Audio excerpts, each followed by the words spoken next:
เราบอกให้ฉันเคลียร์ให้ค่ะ โอ้ยมันไม่ตีขี้บ้าตัวเนี่ยสมมติเนี่ยโอ้ยมันมาเที่ยวญาไว้ยังไงเอาเป็นจะสร้างกันหรือมั้งโอ้ยพวกคุณเนี่ย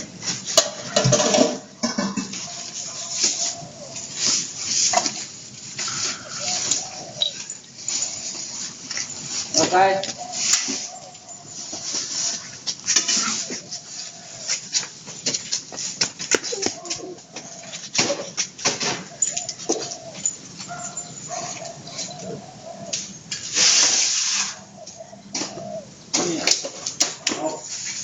ของเทศดีรุ่มเนี่ยค่ะจะพาขาไปที่